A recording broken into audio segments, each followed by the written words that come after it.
저희가 오늘 같이 볼 말씀은 에베소 2장 10절의 말씀입니다. 우리 한번 같이 봉독하도록 하겠습니다. 시작. 우리는 그가 만드신 바라 그리스도 예수 안에서 선한 일을 위하여 지으심을 받은 자니 이 일은 하나님이 전에 예비하사 우리로 그 가운데서 행하게 하려 하심이니라. 아멘. 하나님께서 우리 가운데 주신 두 번째 축복의 내용은 하나님께서 그리스도 안에서 나를 특별한 존재로 삼아주셨다는 것입니다. 하나님께서 그리스도 안에서 나를 특별한 존재로 삼아주셨다는 것입니다. 오늘 본문 2장 10절에 보면 우리는 그의 만드신 바라 이렇게 되어 있습니다. 세번역 성경에는 우리는 그의 작품이다 이렇게 설명합니다. 그러니까 만드신 바라는 것은 조금 더 구체적으로 엄밀하게 이야기하면 하나님의 작품이라는 뜻입니다. 하나님의 작품. 영어 성경에는 워크맨십이라고 되어 있습니다. 그것은 번역하면 솜씨, 기량, 기능 이런 뜻을 갖고 있습니다. 그러니까 우리는 하나님의 작품이면서 하나님의 솜씨면서 하나님의 기량, 하나님의 기능이 담겨진 존재, 그게 바로 우리의 모습이다라고 성경은 말씀하고 있어요. 하나님의 작품이라는 것은 두 가지 의미로 이렇게 우리가 이해될 수 있을 것 같습니다. 하나님이 만드셨다, 그래서 하나님의 작품이다 이렇게 말할 수도 있고, 하나님의 능력이, 하나님의 기량과 솜씨가 담겨져 있는 그런 작품, 만드신 것이다 라는 것으로서 어떻게 보면 명품과도 같은 하나님이 특별히 손수 애써서 만든, 직접 그분의 손으로 특별하게 만든 작품이라는 측면에서의 하나님의 작품이다 이렇게 볼 수도 있는 것이죠. 저는 이 말씀을 좀 다시 보면서 어떤 게 더 마음에 좀 그 의미가 잘 전달되는가 생각하면 우리는 하나님의 솜씨다, 우리는 하나님의 기량이 담긴, 하나님의 능력과 소망과 그분의 마음이 담겨져 있는 결과물들이다 라는 그런 의미가 우리들에게 더 정확한 본문의 의미가 아닐까 이렇게 생각합니다. 여러분, 우리 자신을 향해서 한번 고백해 보십시오. 나는 하나님의 작품이다. 나는 하나님의 솜씨다. 나는 하나님의 기량이다. 우리 안에 그 하나님의 능력이, 하나님의 솜씨가 담겨져 있다라는 사실을 기억하시면 좋겠습니다. 우리의 고민은 뭡니까? 그런데 그 솜씨를 우리가 느끼지 못한다는 겁니다. 분명히 성경은 우리를 하나님의 작품이라고 말하고 솜씨라고 말하고 기량이라고 말하고 있지만 우리는 우리 자신을 볼 때 과연 내가 하나님의 자녀다운가? 내 안에 하나님의 능력이 나타나고 있는가? 내 안에 하나님의 성품이 온전히 보여지고 있는가? 나는 그렇지 못한 순간들을 더 많이 경험하고 그렇지 못한 능력의 한계들을 더 많이 느끼기 때문에 하나님은 우리를 작품이라고 말하고 있는데 실제로 내가 느끼고 있는 것은 내가 하나님의 작품이라기보다는, 솜씨라기보다는 하나님의 졸작이 아닌가? 하나님의 실패작이 아닌가? 하나님의 그저 평범한 많은 것들 중에 하나가 아닐까? 야, 하나님 대충 나를 조물조물해서 그렇게 이렇게 툭 던져 놓으신 거 아닌가? 그렇지 않고서야 내가 왜 이렇게 충분하지 못한가? 왜 이렇게 만족스럽지 못한가? 하는 우리 고민이 늘 우리의 삶을 통해서 보여지게 된다라는 것이죠. 부정적인 자기 평가를 할 때가 많다는 것입니다. 하나님은 우리를 작품으로 만드셨는데 왜 우리는 그와 같은 모습으로 나타나지 못할까? 저는 그때 우리 가운데 필요한 내용이 바로 이제 요한복음 15장 5절의 말씀이라고 생각합니다. 우리 성도님 잘 아시는 요한복음 15장 5절에 이렇게 말합니다. 나는 포도나무요, 너희는 가지다. 이렇게 말하고 있습니다. 그러니까 우리 주님은 자기 자신을 포도나무 줄기에 비유하시고 우리 제자들, 성도들을 너희들은 가지다. 그 줄기에 붙어있는 가지다. 가지가 어떻게 열매를 맺는가? 가지가 어떻게 포도나무 열매를 맺는가? 다른 게 없어요. 그냥 그 가지가 줄기에 붙어 있으면 그러면 그 가지에는 포도 열매가 맺혀진다는 것입니다. 우리의 능력이 어떻게 나타나는가? 가지 스스로가 무엇인가를 만들어내서 나는 능력이 아니라 우리의 모든 능력은 그 줄기 되시는 예수 그리스도에게 붙어 있는 것으로부터 예수의 모든 영향과 예수의 모든 성품과 예수의 모든 거룩함이 그분으로부터 붙어 있는 모든 지체들 가운데 다 공급된다는 것입니다. 그래서 결과적으로 당장은 열매가 보이는 것 같지 않을지 모르지만 우리가 그 주님의 줄기에 붙어 있는 한 그분으로부터 오는 모든 생명과 그분으로부터 오는 모든 기량과 성품과 능력이 우리 모든 가지들에게 미치게 된다는 것입니다. 나는 포도나무요 너희는 가지다. 그러니까 시간의 문제라는 것입니다. 우리가 지금 당장 열매를 못 맺는 것은 이제 충분히 그 열매의 영양분들이 우리 가운데 오지 못하는 이제 막 연결됐기 때문에 그것이 공급되어지는 과정 속에 있기 때문이지 그 시간이 지나고 나면 그 과정을 거치고 나면 그 줄기에 붙어있는 모든 가지들은 우리 각자에게 필요한 열매를 다 맺게 되어 있다라는 것이 성경이 우리 가운데 주고 있는 말씀이라는 것이죠. 아니 내부적으로는 그럼 우리가 줄기로부터 가지를 맺습니다. 그러나 가지가 내부로부터 오는 영양분을 가지고 맞는 것은 아니라 외부로부터는 병충해라든지 어떤 비바람이라든지 외부의 환경에도 견뎌낼 수 있는데 그것은 누가 보호해 주냐 하는 거예요. 그래서 성경은 말합니다. 하나님은 누구신가? 그분은 농부다. 이렇게 말합니다. 그러니까 우리는 주님의 줄기로부터 붙어있는 존재로서 내적인 영양분을 받고 동시에 우리의 도움이시요 우리의 방패 되시는 그 하나님께서 우리의 농부가 되어주셔서 우리를 외부의 모든 위험으로부터 지키시고 보호하시는 그런 은혜의 가운데서 우리는 하나님의 열매를 맺어가는 성도들이다. 이렇게 성경은 말씀해주고 있다라는 것입니다. 여러분 주님께서 우리를 구원하실 때 내가 예수를 영접함으로 그래서 너희에게 이 생명 하나님의 자녀가 되는 생명과 그 은혜와 특권을 주셨을 때 하나님께서 우리 가운데 약속해 주신 게 있습니다. 그것은 바로 내가 너로 하여금 잘 자라게 하겠다. 내가 너에게 필요한 모든 것들을 다 공급해 주겠다. 내가 너희로 하여금 열매 맺게 해주겠다. 너를 작품이 되게 해주겠다. 너는 실패하지 않을 것이다. 너희가 나에게 연결되어 있는 한, 너와 내가 운명을 같이 하는 한, 나의 모든 생명이 다 너희들에게 공급될 것이다 하는 그 하나님의 특별한 약속이 함께 담겨져 있는 것입니다. 여러분 우리가 아이를 낳을 때 그 아이를 낳는 그 모든 과정 속에서 기대하고 소망하는 건 뭐예요? 아이를 낳자. 그게 목표가 아니지 않습니까? 이 아이를 낳으면 어떻게 키울까? 어떻게 이 아이의 필요를 채워줄까? 어떻게 이 아이를 먹이고, 어떻게 이 아이를 보호하고, 어떻게 이 아이를 교육시키고, 그래서 건강하고 튼튼하고 그가 가지고 있는 모든 역량들을 잘 발휘해서 이 땅에서 건강한 성인으로 세상에 유익을 주는 하나님의 기쁨을 주는 그런 사람으로 키울 수 있을까 하는 그런 기대와 소망을 가지고 아이를 낳는 거 아닙니까? 물론 우리의 부모가 역량이 못 돼서 때로는 어떤 한계가 있어서 우리가 하고 싶은 것들을 충분히 공급하지 못하는 그래서 어떤 결핍과 부족함이 나타나는 측면이 없지는 않습니다만 우리가 아이를 낳을 때 낳는 것 그 자체를 목적으로 하는 부모는 없다는 것입니다. 이제 내가 낳았으니 나머지는 네가 알아서 해라 이렇게 말하는 부모도 없다는 것입니다.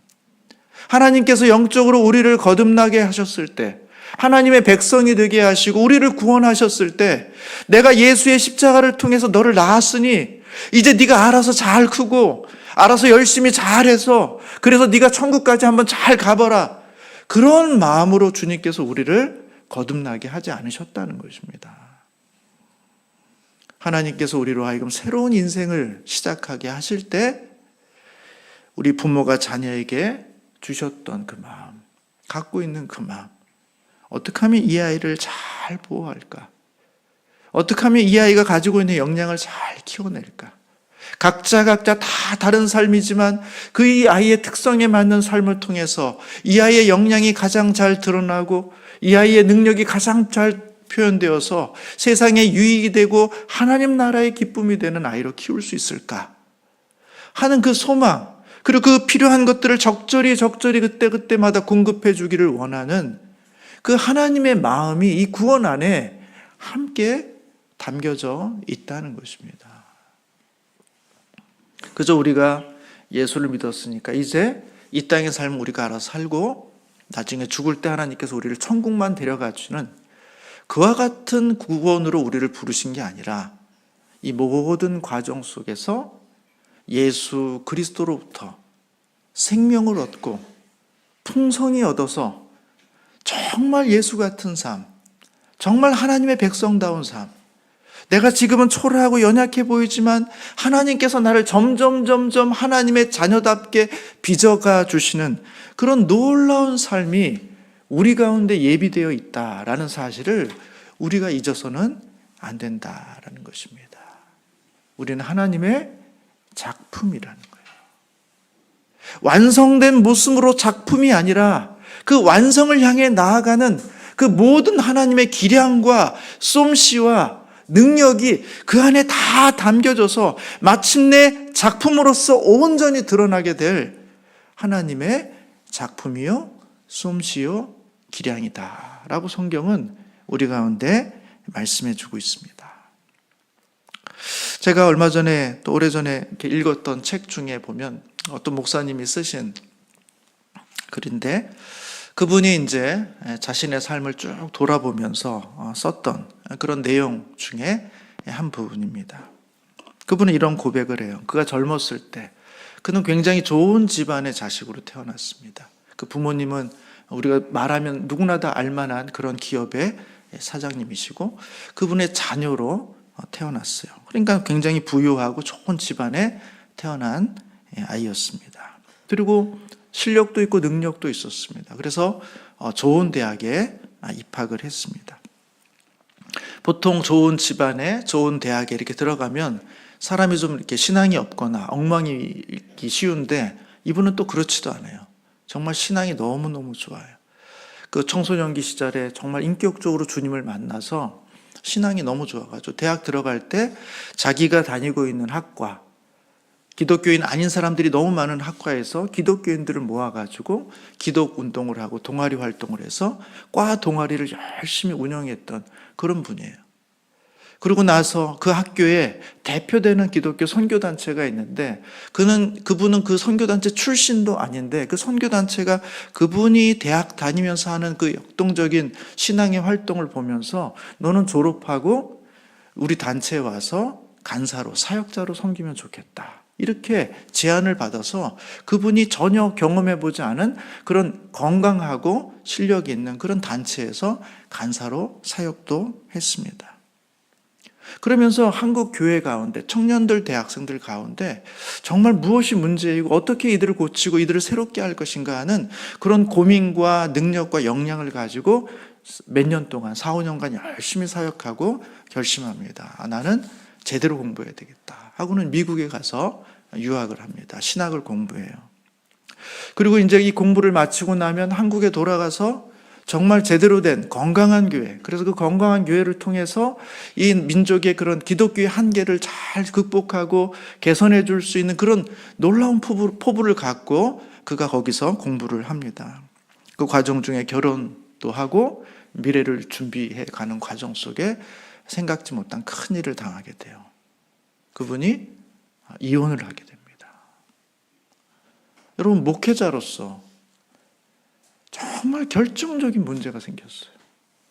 차근차근 실력과 능력과 열정과 어떤 문제의식과 그 문제를 풀기 위한 그 모든 연구, 공부를 하고 있는 그 과정 속에 어떤 이유인지는 모르겠습니다만 하여튼 첫 번째 결혼을 실패하게 됩니다.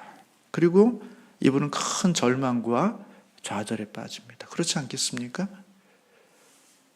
목회를 꿈꾸고 한국 교회를 새롭게 하겠다 하는 그런 기대와 소망을 가지고 준비하는 그 모든 과정 속에서 목회자로서 가장 치명적인 결혼에 깨어진 이혼을 경험할 수밖에 없는 그런 한계에 부딪히게 된 거죠. 목회자로서의 모든 경력이 다 물거품이 되는 그런 순간이었습니다. 그런 절망과 좌절 속에 있을 때, 그때 유학하면서 같이 공부했던 나이지리아 유학생, 그 친구랑 같이 이렇게 식사를 하면서 자기의 그런 어려움, 고통, 아픔, 절망을 그 친구랑 이렇게 쭉 나누게 되었습니다. 그때 이 나이지리아에서 온 유학생이 그 친구에게 이렇게 이야기합니다. 식탁 위에 냅킨 한 장을 쫙 펴서 그 위에 자기가 가지고 있는 만년필을 꺼내서 그 만년필에서 잉크를 딱딱딱 떨어뜨린 겁니다. 냅킨 위에. 그러면 그 잉크가 냅킨 위에 탁탁 떨어지면서 그 얼룩이 쫙 번지기 시작하겠죠. 그러면서 그 친구가 이 목사님께 이야기한 겁니다. 지금 내 인생이 이것과 같겠구나. 네 인생에 이렇게 흠이 많이 생겼구나 라고 이야기를 했답니다. 그러면서 이렇게 이야기합니다. 그러나 친구야, 하나님은 이 얼룩들로도 새로운 작품을 만드실 거야. 이 점들을 없애지 않고 오히려 이 점들을 활용해서 하나님께서 너로 하여금 새로운 작품을 만드실 거야 라고 이야기를 했다는 거예요. 이 목사님은 그 친구의 이야기를 듣고 다시 한번 소망을 갖게 됐고 하나님을 향한 기대를 가지고 큰 격려를 얻게 되었습니다. 이 목사님은 나중에 어떻게 되었는가? 한국의 유력한 교회 목사님이 이 목사님을 불러요. 그래서 함께 사역하자 하고는 한국으로 들어오게 됩니다. 그리고 그 교회에서 몇 년 사역을 하다가 교회를 개척해서 정말 그분이 기대하고 소망하는, 정말 건강하다고 말할 수 있는 그런 교회를 만들기 위해서 새로운 개척을 시작하고 그것이 한국 사회에 좋은 영향을 주고 있는 그런 목사님의 글을 읽게 됩니다. 여러분, 하나님은 그와 같은 분이시다라는 것입니다. 내게 능력 주시는 자 안에서 내가 모든 것을 할 수 있느니라. 내게 능력 주시는 자 안에서 내가 모든 것을 할 수 있느니라. 그 모든 것은 우리의 과거에 지은 잘못, 우리의 실패, 절망, 좌절, 아픔, 결핍, 그 모든 것들은 있으면 안 되는 것처럼 여겨지는 그런 모든 것들이 우리 안에 우리를 지배하는 것처럼 보이는 그 순간에라도 우리 주님은 그것들을 통해서 오히려 하나님의 놀라운 일들을 행하실 수 있는 그런 하나님, 내게 능력 주시는 자 안에서 내가 모든 것을 할 수 있느니라. 전에도 한번 말씀드린 적이 있는데 그런 표현이 있습니다. Scars into stars. 우리의 상처가 별이 된다는 것입니다. 우리의 상처가 우리를 별로 만들어 간다는 것입니다. 왜요? 하나님이 우리 안에 역사하시기 때문에 그래요. 하나님이 그 상처를 통해서 새로운 작품을 만드실 수 있는 분이시기 때문에 그렇습니다.